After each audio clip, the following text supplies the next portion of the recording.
Hey guys, welcome to my channel. My name is Tom LaHue and we're going to be talking about the CliftonStrengthsFinder strength of competition. So before we jump into this, just a reminder that in the description below is a link to my website, tomlahue.com, where I do Enneagram and relationship coaching. If I can help you in any way, please feel free to reach out to me. You can book a single appointment, or I have several different coaching plans available, 3 weeks, 6 weeks, and beyond.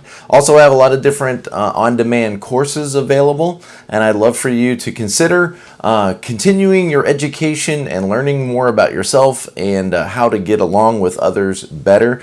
Check out those courses. I'm sure there's something there that will be encouraging to you. And thanks to my patrons, I really appreciate your support as well. If you go to my website and sign up for my Enneagram community, I have a free download or a free gift for you just to say thanks for being a part of this. So let's jump into this issue, this strength of competition. Now this is under the influencing domain. There's 4 different domains in the CliftonStrengthsFinder's universe or way of thinking, and in the influencing domain, there are several fantastic strengths there. For example, the activator, command, communication, competition, maximizer, self-assurance, significance, and woo. And so we're going to talk about competition, or that competitive edge, that competitive drive. And if you score very highly in this, fantastic. I'm proud of you. I did not score highly on competition. This came in number 27 out of 34 strengths, so very low. And I know this about myself, that I'm not a very competitive person, never have been. I remember going back when I was a kid playing basketball in middle school or baseball as a elementary kid, that I just didn't care. I was more interested in getting the snow cone after the game than I was in who won the game. At the end of the game, usually didn't even know what the score was. Just didn't care. I didn't see the overall purpose in winning. Didn't feel fulfilling to me. And it probably sounds strange if you are someone who scores high in competition. And so maybe this will be a perspective that you're not used to hearing.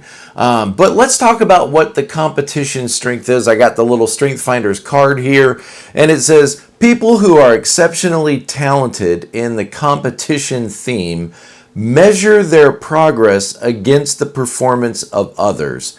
They strive to win first place and revel in contests.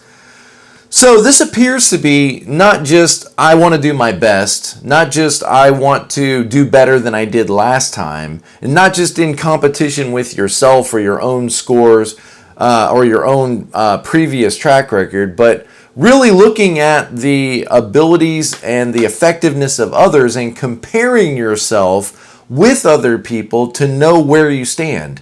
And so, like is mentioned in this book, StrengthsFinders 2.0 by Tom Rath, competition is rooted in comparison. And so, people who score high in competition very much look at the playing field and look at the other team members and look at the other team and see where they stand in comparison with others' performance.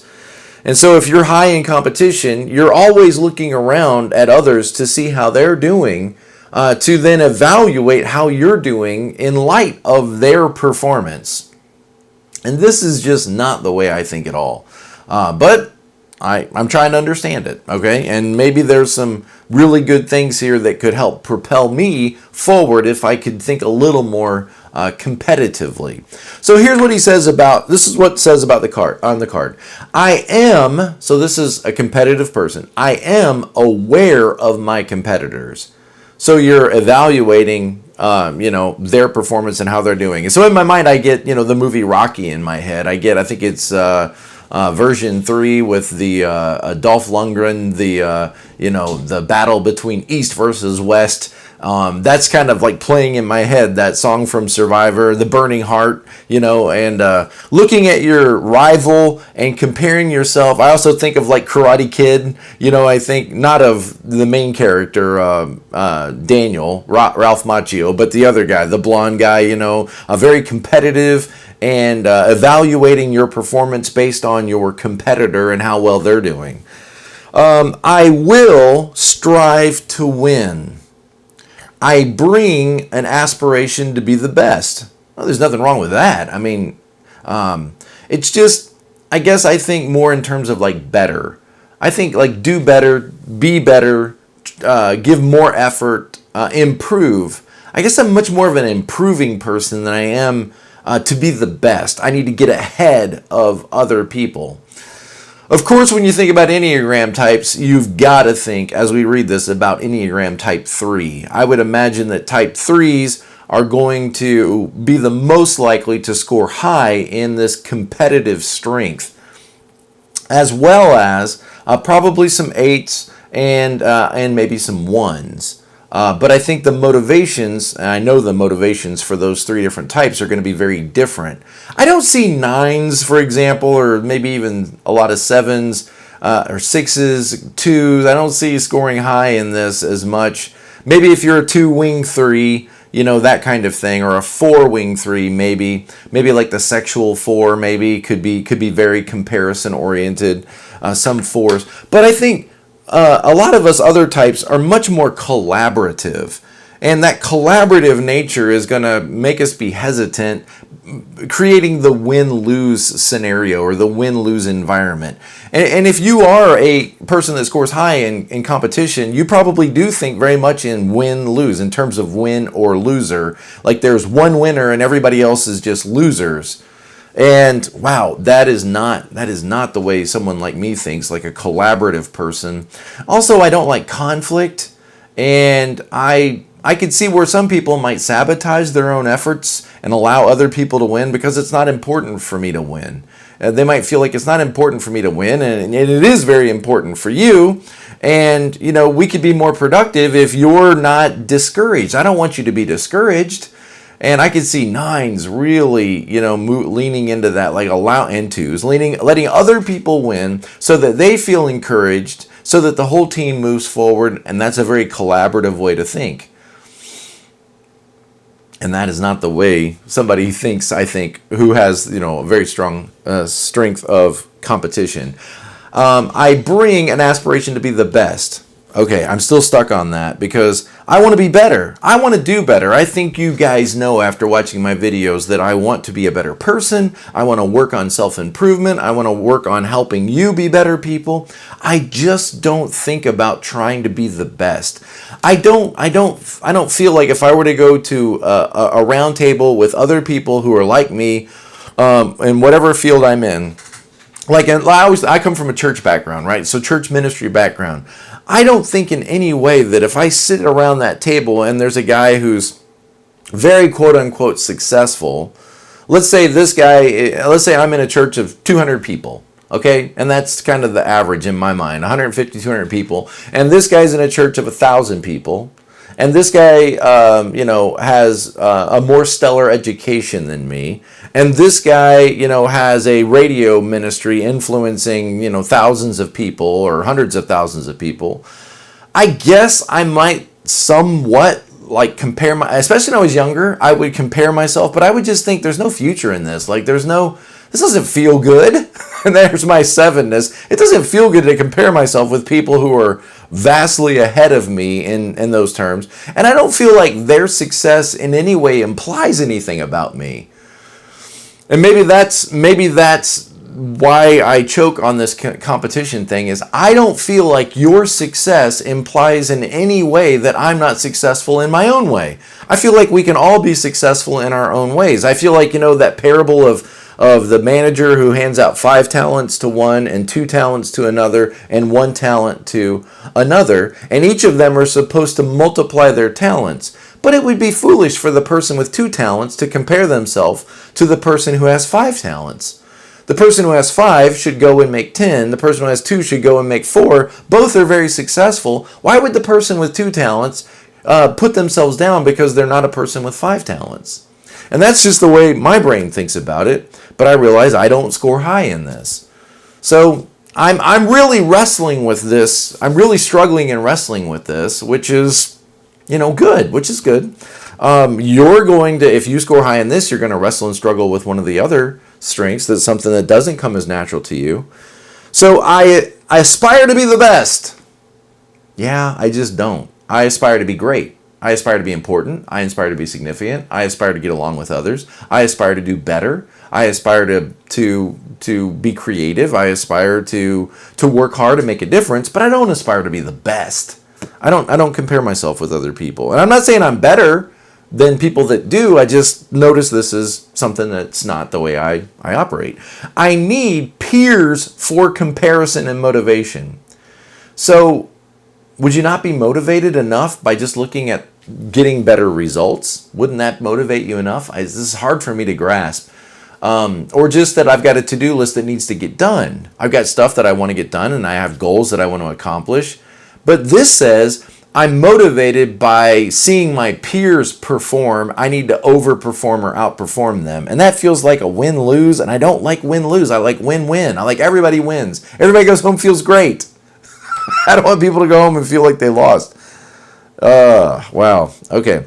I love a chance to go against the best. And there's that Rocky theme again, you know, and I think Sylvester Stallone's a 4. I think Rocky is a 4, probably 4 wing 3.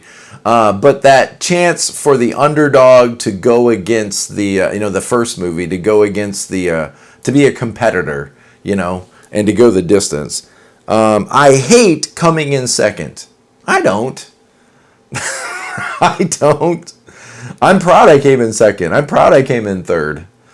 I remember when we were kids in elementary school, we had a special day at school called Field Day, where we had all these dumb games, marathons, and not marathons, but sprinting, and the 50-yard dash, the 100-yard dash, all kinds of little competitions.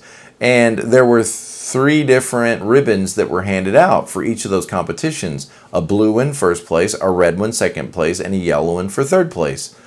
And, by the end of the day, everybody had a bunch of ribbons because everybody was good at certain things, and it was nice to have a couple of blue ones, but I didn't really care. I had some red ones, I had some yellow ones. I had blue, red, and yellow. And I think there were white too.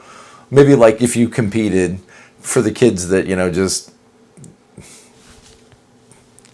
the white ribbon, the participation award. And I was happy. I was the kid that was, you guys want to trade? You want to trade? You want to trade? How many red ones do you? Okay, I have 2 red ones, 2 blue ones, 2 yellow ones. Or 2 red ones, 2 blue ones, 3 yellow ones. I'll trade you a yellow one for a blue one. I was that kid. I didn't care about whether it was first or second or third. Because I guess part of this at the end of the day is like, what do you really get out of this? You get some satisfaction, and again, I guess you would if you cared about competition. But what do you really get? Do you get an ice cream cone? Do you get a bigger ice cream cone than the other kid? What do you really get out of this? And that was hard for me because I didn't. At the end of the game, everybody got a snow cone. You didn't get a bigger one because you got a home run. So it didn't translate into more candy. It didn't translate into more sugar. So it didn't seem valuable to me at the time, I guess. Okay, so the metaphor, there are no consolation prizes. The gold medal is the only medal. So that's the metaphor. You win or lose. And the barrier is, of course, like being a sore loser. And I thought this little chapter in here was kind of helpful. It wasn't fantastic, but competition is rooted in comparison. You're aware of other people's performance, and if you didn't win, even if you won, but you couldn't see yourself ahead of your peers, then the winning feels a little hollow. You need to compare yourself. You compete to win. And, I think if you do score high in this, then it's probably really important that you have certain benchmarks or measurements in place so that you can evaluate at any given point in time your progress, because that probably really matters to you. To be able to look back and say, look, I'm making progress, or look, I'm moving to the next level, or look, I'm advancing in some way. I would imagine if you can't see that or sense that you could get really discouraged, and 3 has a line to 9 when they're discouraged and under stress. They could look a little bit like a 9, like a little slothful or not engaged any longer. So I would think it would be very important for you to have some kind of measurement benchmarks, some kind of rubric or template that you could follow so that you could see your progress moving forward so that you don't get discouraged. And important to take time to celebrate your wins. I also wrote down a few other little notes here that I thought might be helpful let's just look first at some of the key characteristics. So this is a little bit of a repeat of what's on that card, but a drive to win, needing comparative metrics. Okay, and there's the word I was looking for, benchmarks, metrics. I keep taking my glasses on and off at the wrong time. Energized by rivalry. Rivalries can be good. Right? Think like the 4 houses in Harry Potter.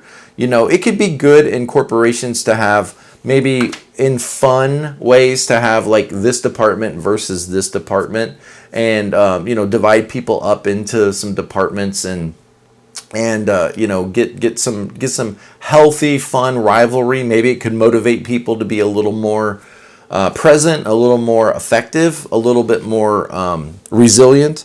Energized by rivalries, recognition, giving recognition to people that need, are high. You can probably tell people that are high in competition because they probably give a lot of recognition, or they withhold it, one or the other. It's interesting. I can see where 3-wing 2s might be very, you did a great job. Let's point this out. Let's point out everybody's achievement because that's what's important. Okay. And then you can see maybe some 3-wing 4s or some 4-wing 3s not always being willing to point out other people's achievements because that reflects negatively on me. So I can see where, take a spectrum, and I can see 3s particularly being very high at being charming, at giving a lot of attention to achievement because that's what matters to them, or withholding a lot of attention to other people's achievement because that means something about me. And again, there is that worth and value stuff, 2s, 3s, and 4s, that other people are always in some way communicating something about me. And I, as a 7, I don't think that. Like, I don't feel like other people's drama or other people's success or other people anything is in any way communicating anything about me. And I think that's just being on the other side of the Enneagram. So, achievement-oriented, resilient, realistic. Now, here's some ways that I can improve, and become a little bit more strong in this area. And that is to set benchmarks for myself, celebrate more wins, analyze and learn from my losses, collaborate with higher performers, practice regularly, focus on self-improvement. I think all those things and more could be useful in becoming a little bit more competitive because, maybe I need to consider that. Maybe I need to consider that if I was a little more competitive, if I looked across the board and I saw somebody doing something similar to myself and I thought, well, I should step up my game. The end result is you're going to do better work, hopefully, if you don't get discouraged. Because I can see where in my way of thinking, when you compare yourself with others, you're setting yourself up for pride or discouragement, both of which are losses. So I would just warn you, let's end with that. When you are a person that is high and competitive, I would challenge you and warn you that you could end up down one of 2 ditches, all right? One ditch is you're going to become very proud and arrogant about yourself and how you're better than others, or you could become very discouraged about your performance and how you're not measuring up. And both of those, in my mind, are ditches that we want to avoid. So if you're going to be competitive, great, be competitive, but be careful about these 2 dangers, and be sure to praise other people when they win and learn from your losses. Don't take yourself too seriously, and learn from your defeats, and be gracious with yourself and others, and you'll probably be fine. Okay, all right. So thank you guys. I'll see you next time. Bye.